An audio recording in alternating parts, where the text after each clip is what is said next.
I thank the Brain Mathematical Center through Doron, who made it possible for us from Argentina to be here at this moment. Coming from Argentina somewhere is hard, but we are here, very happy to be able to enjoy the conference in honor of one of our main collaborators in the early times. And actually, it's a pleasure that Jim Burns arrived right for the talk, because it's thanks to him that we actually met, because he organized a couple of series of talks, of meetings in Il Chioco in Italy. And thanks to Catherine Hare and Ed Brisquet from the University of Waterloo, and Jim, who sponsored our stay there, we were able to travel to Il Chioco, and there we met John and all his students at that time. Some are here. And I also thank the Norbert Wiener Center and the Department of Mathematics for allowing me to be here and give a talk. My talk is a little bit off the program, but I'm still close to my original talk in Il Chioco.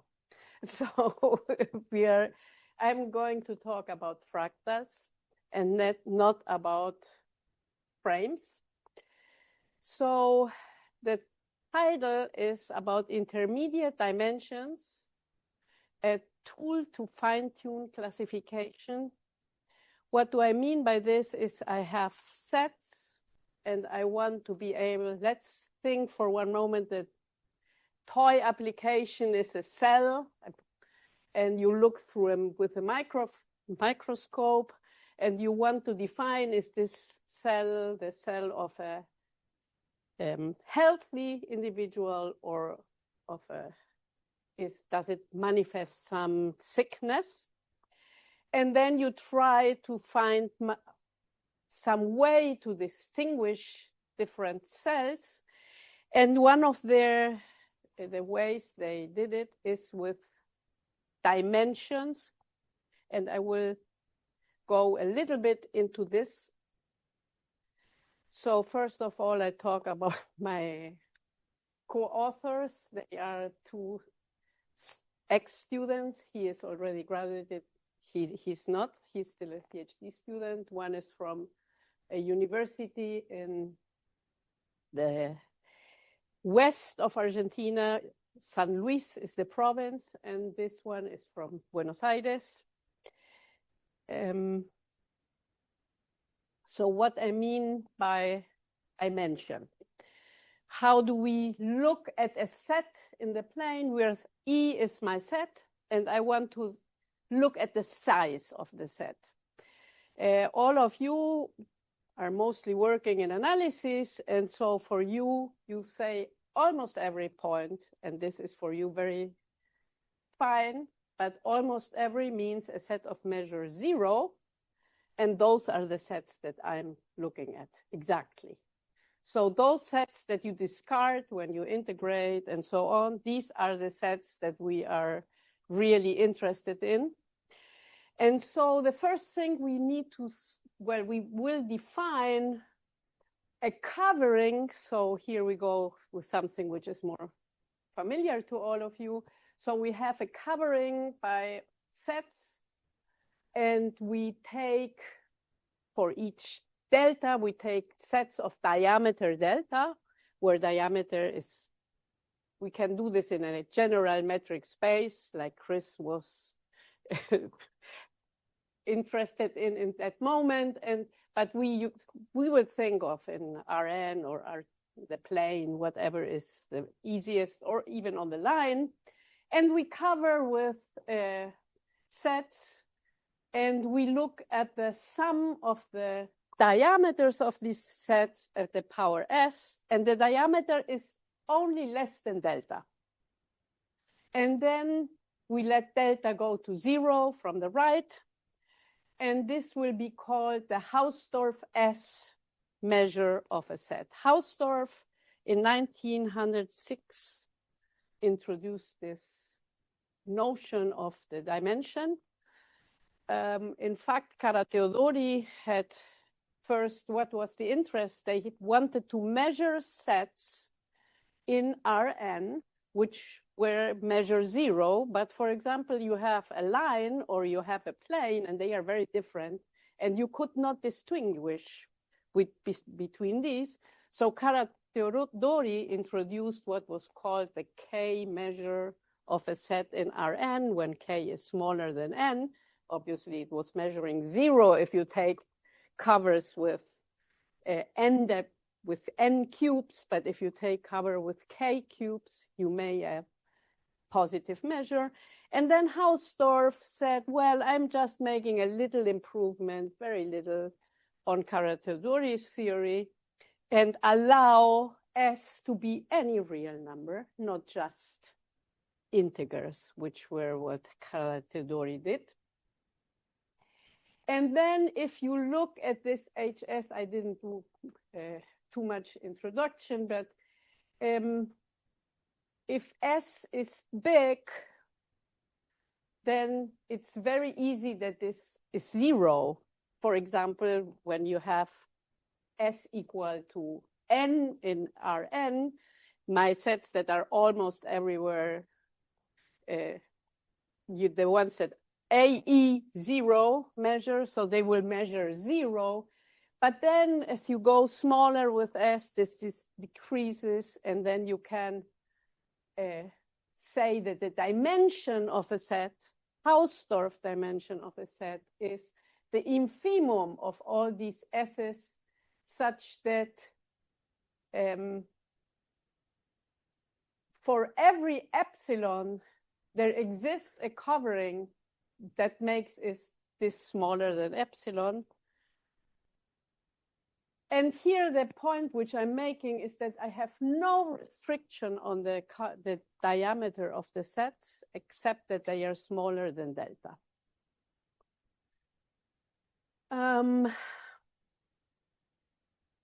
So this dimension is very nice in the definition, but very hard to work with in practice, because you cover with arbitrary sets.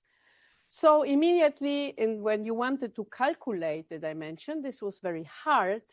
So people said, well, how about if I cover with grids, which is easier to do? And then they defined something that is called the box dimension, because you are thinking of covering the set now with all balls or squares of the same diameter. Huge jump, right? You're going from letting them be only smaller than delta, and here all are the same. And you cover that, and you count how many of these guys intersect your set. And then you define the lower box dimension and the upper box dimension as this infimum. This is not a standard definition, but it ties very nice with the other one. So which is the lower box dimension? It's the infimum over all the S's, such that for each epsilon there exists a covering such that all the diameters are equal, and this is less than epsilon. And you can see that this infimum exists. And what is the difference between the upper and the lower one is that here I want, again, that the lengths are all equal, but I don't allow any covering. I have the covering to be smaller than a fixed delta zero. Okay, so this restricts the set, so you have the infimum over less sets, so this infimum is smaller than this set. So this is just, let me give you one example, I hope. Well, this is just explaining what I just said with some more color, but it's pretty easy to see that the Hausdorff measure is smaller because you take the infimum over any covering of size smaller than delta. Here you take the infimum over all the same size smaller than delta. And here you take the infimum over all the same size smaller than delta naught, not just delta. Okay, and I hope, yeah. You don't have to satisfy the first minute.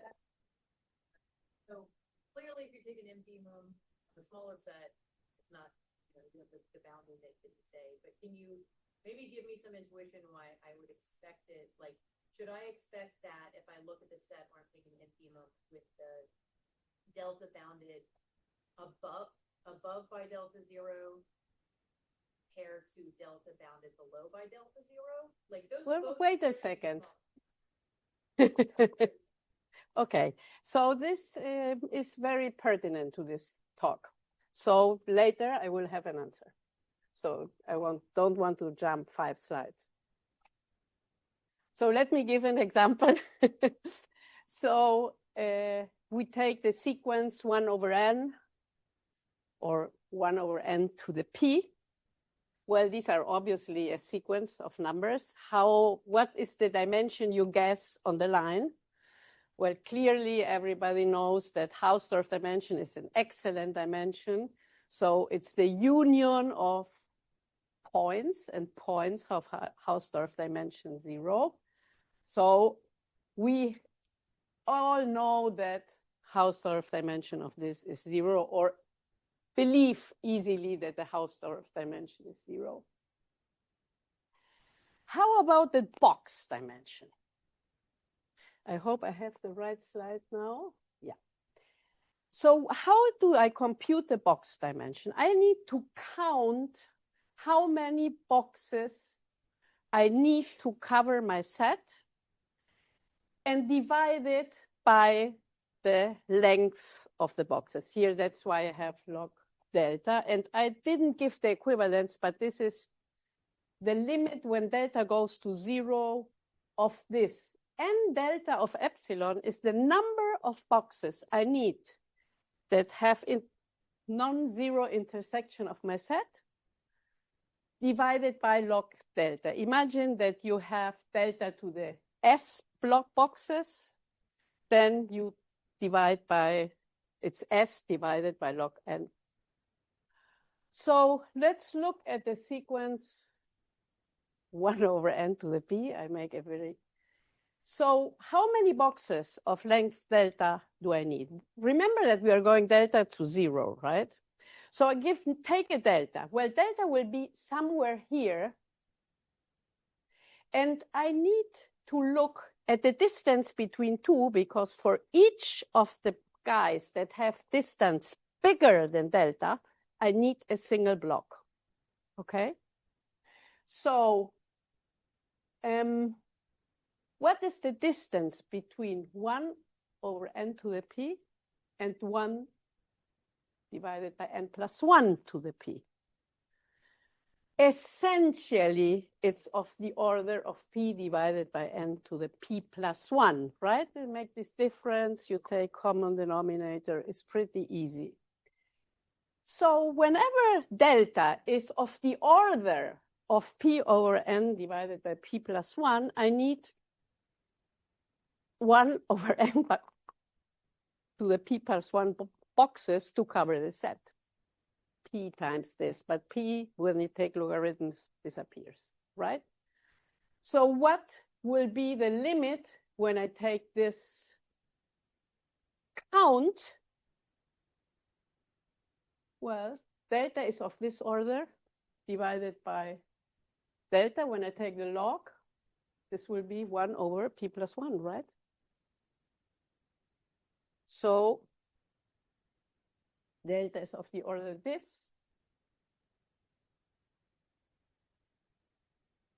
Sorry. So the dimension of the box dimension of this set, I think I have a slit too little, is 1 over p plus 1.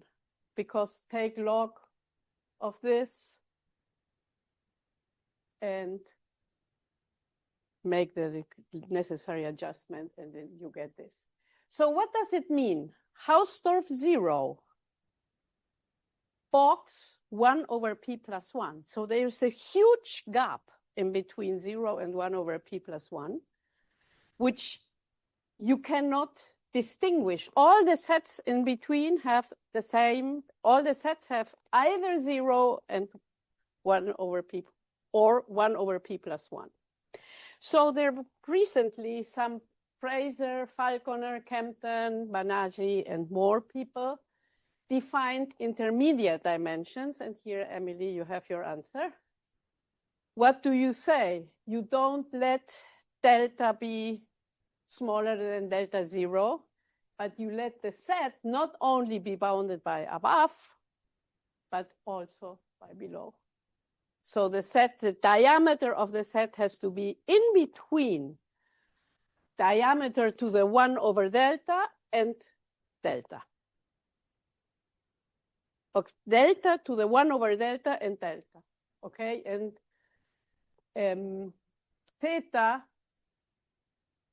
is a number which is bigger, is between 0 and 1, right? So theta is between 0 and 1. So when theta goes to 0, sorry, when theta goes to 1, I have this, the set is all have to be delta. And when it goes to 0,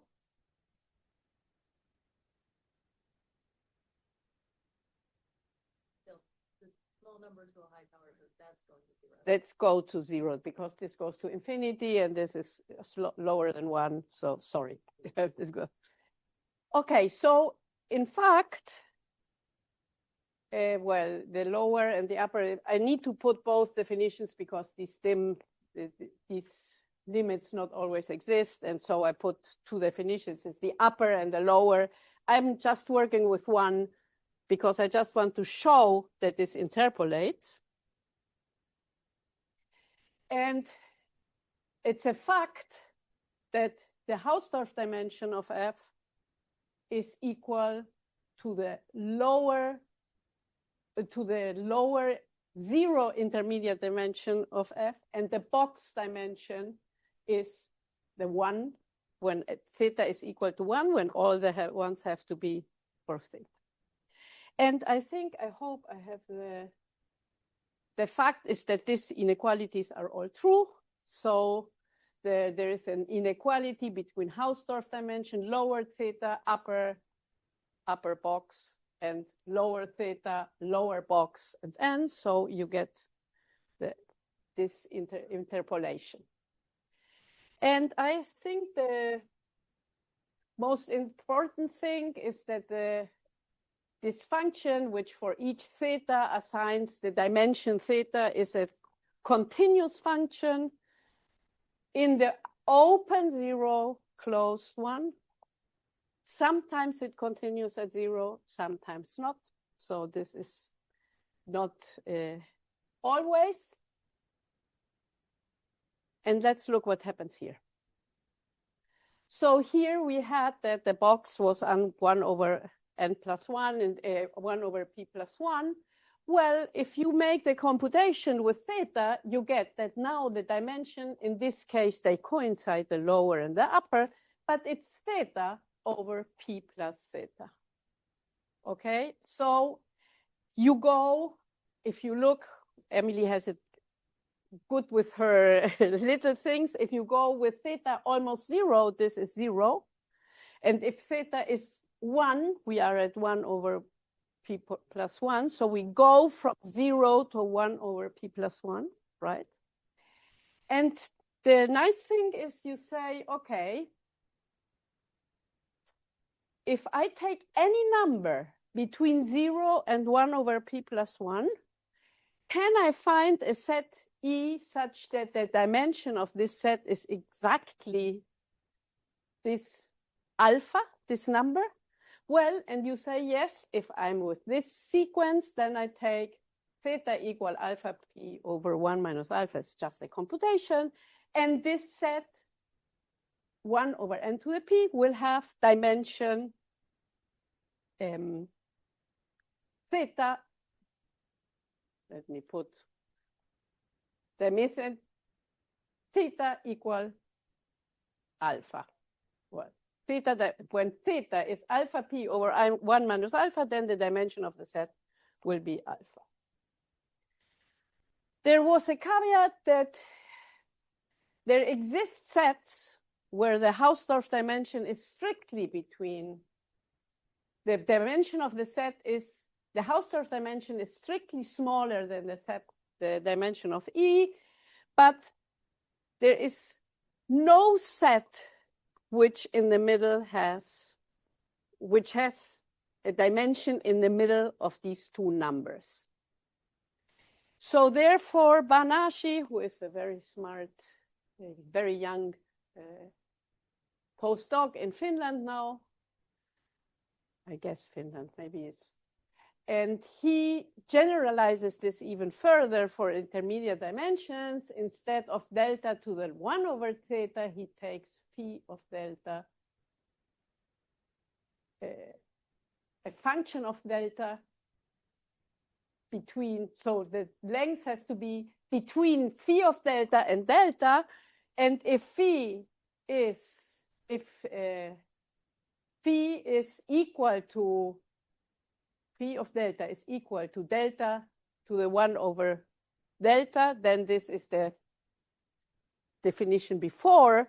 But here you'd allow any function which is non-decreasing, such that this quotient is 0 and such that the dimension is, this lower dimension is less than the upper dimension.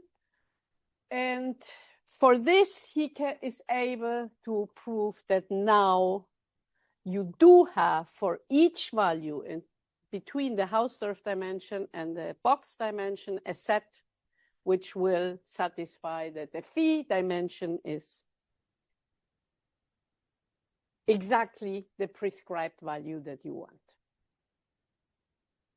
Well, I jump now to something that was already at Il Gioco when there was Stefan Jaffard talking about the multifractal analysis of the Riemann or Weierstrass function. He gave a talk about that. So he used what is to be the dimension of a measure. What is the dimension of a measure? Everybody I think, has an idea what the dimension of a set is. But what is the dimension of a measure? We think about finite measures, Borel regular. We are not doing completely general thing. But imagine that we have a measure which is supported on a set. Is the dimension of the measure necessarily the dimension of the set? So what you do is now you want to distinguish between how much each point in this set measures. Like you wanted to analyze in the Weierstrass function, how many discontinuities it has, right? And to count the discontinuities of the Weierstrass function. And here you take mu and define the local dimension of the measure. Well, you take the same idea than before. You take the measure of the ball, divide it, and take the log, and divide it by the log. You essentially compare how far is the measure mu from being r to the s, where r to the s would be, r to the n would be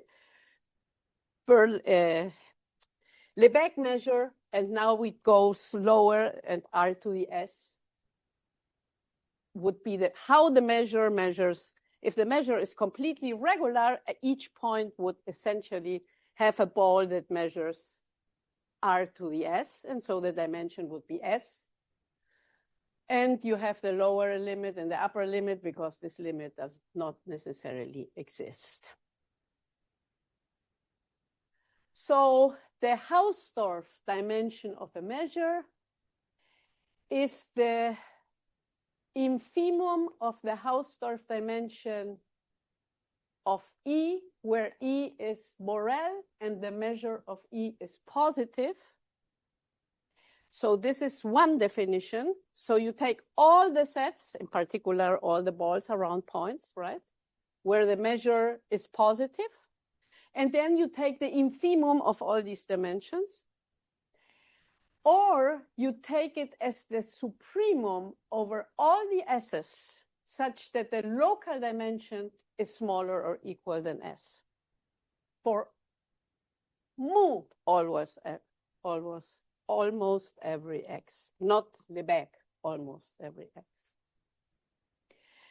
Analogously, there exists a notion of upper Hausdorff dimension, which is the infimum over all S, such that the dislog, the same lower dimension, is less or equal than S, mu almost every X.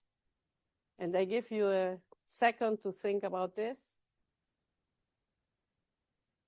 It is straightforward that the Hausdorff dimension is smaller than the upper Hausdorff dimension, because here I'm taking the supremum over those where this is bigger than S, and here I'm taking the infimum over those where it's smaller than S. And this, if you look at this in a picture, you see that this is obvious. It takes, well, it took me a while. What? No, but I have an example. I'm not going to show it here, but it is possible that it's not equal, and this is very bad for me, because I cannot interpolate between Hausdorff and box. I can interpolate between upper Hausdorff and box. So you took away. So the box dimension is the same thing, but with counting you take that the measure is bigger than C times R and to the S. Take it on a sequence, and it is also straightforward to see that these inequalities are different, and not so straight to see that this is smaller than this and this is smaller than this. This is pretty relatively easy. The other one is delicate. Well, and then there are other dimensions. I'm not going to define all the dimensions, but I need to give credit to some people. So what happens is that you have a dimension which is called lower Aswad dimension, a dimension which is called a Frostman dimension, and the dimension which is called Aswad dimension. This was a thesis of a student very early on. Frostman is the famous Frostman lemma, which helps to define the Hausdorff dimension. And the lower Aswad came up in the same for the same reason than the upper Hausdorff came up, because there was not a strict comparison between these things. And then there were people who tried to interpolate between all these things when the inequalities were strict. When the equalities are satisfied, you don't need to interpolate nothing. So they tried to interpolate, and one is a very close colleague of us, which is Catherine Hare, with a co-author who is Kevin Hare, who has nothing to do, it's not a son, not a brother, nothing, but it's another person with the same initials. It's quite complicated. Okay, and they could interpolate between the lower Aswad dimension and the Hausdorff dimension, and between the lower box dimension and the Aswad dimension. And then there were other people. Fraser, who was one of the persons who worked a lot with this dimension, had made a different interpolation between measures which you could not compare anymore, but they found another thing. But nobody was able to interpolate between dimension, Hausdorff dimension, and box. We neither. But we could go from here to here. We could go from the upper Hausdorff dimension to the box dimensions, thanks to my student, who this was is part of his PhD thesis. And we defined an intermediate dimension for measures, which now satisfied that.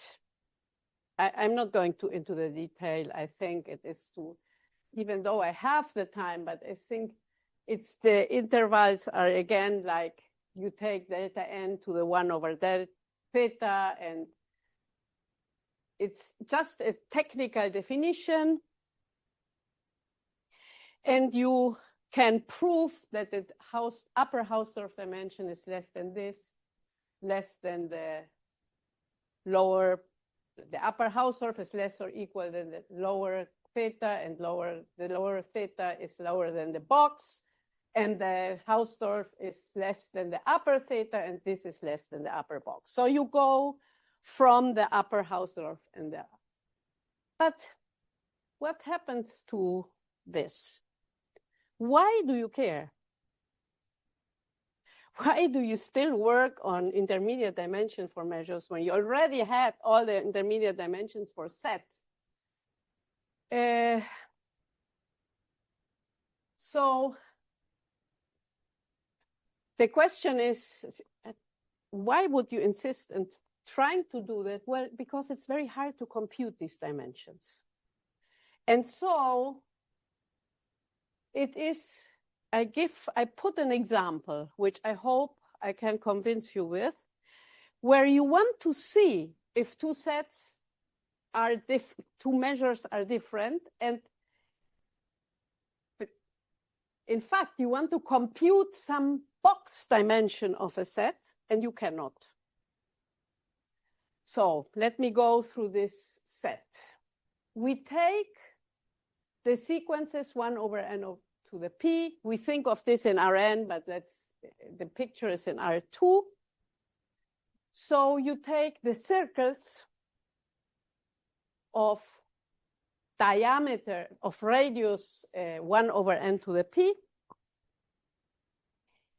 And you look at this in R2. So the question is, the first question is, how much is the Hausdorff dimension of this set? The union of all these circles.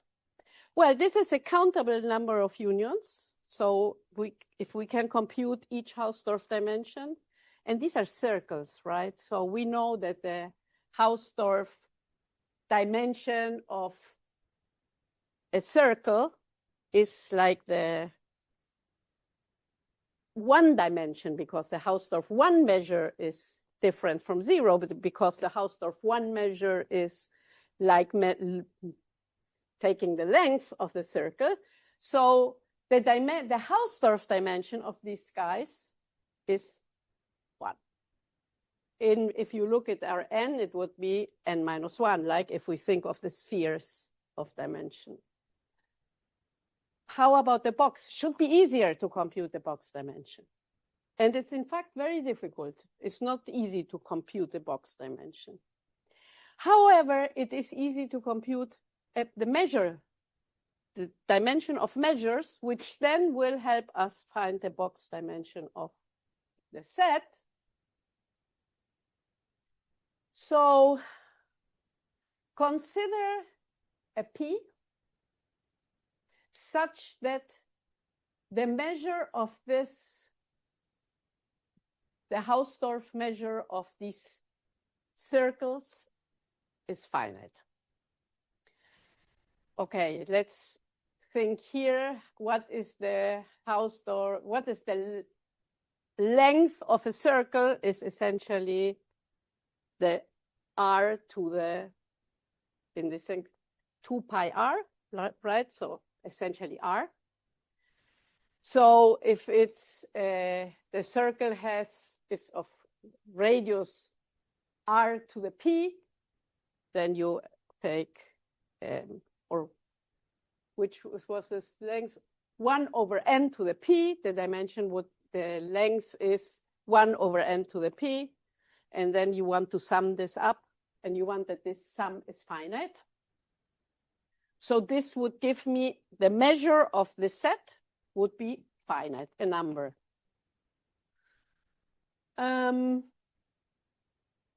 So what happens with the box dimension of mu of this set? Well, we have to, the upper box dimension of mu is less or equal than 1. And the Hausdorff dimension star of this set, which coincides with the Hausdorff dimension, is 1. So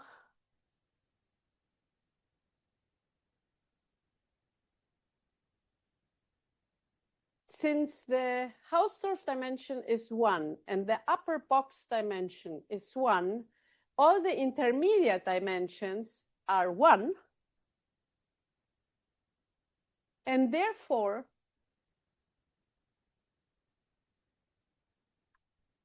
since the upper box dimension of the set C2, here we have the measure, right? The upper box dimension of the measure. Here I have the upper box dimension of the set. And I know that this is less or equal than the upper box dimension of the measure. This was one of the, because it was the soup over all the sets which were positive. But this one is less than 1. And this is the Hausdorff dimension. So therefore, I have that the upper box dimension of the set is equal to the Hausdorff dimension. So I switched fast between measures and sets. But here you got that using this interpolation of measures, you could prove that the box dimension of this set is equal to 1. And this justifies the reason for giving the definition of intermediate dimensions for measures. So I want to thank you very much. And since I still have some 5 minutes to talk, I wanted to just tell how we met with Chris. And this was in Il Choco at a conference. And at this conference, I was talking about self-similarity, the refinement equation. And Chris was very interested. It was Jim Buenos had to give me transparencies because I didn't have any transparency. And it was the first time in my life that I had to give a talk with transparencies. And he gave them to me, said, but you have to wash them and return them in the same way I gave them to you. So I washed them and gave them back. And I looked for some pictures from that conference, but I didn't have. But after that, we met in several conferences, and then he invited us to Georgia, and we went to Georgia, and this is a picture of when we first came to Georgia. No, sorry. So this is much later, but Chris talking about now self-similarity when at a different conference. And I hope I didn't mess this up. So this was our first visit to Georgia, Chris with his 3 children and wife. And as you see, the children are very little and now they are grown up. So it's Chris. Chris is very little too, yeah. And so this was when he gave the talk at the conference in 2017, and I don't have anything in between, so I leave that to somebody else. And thank you very much for your attention.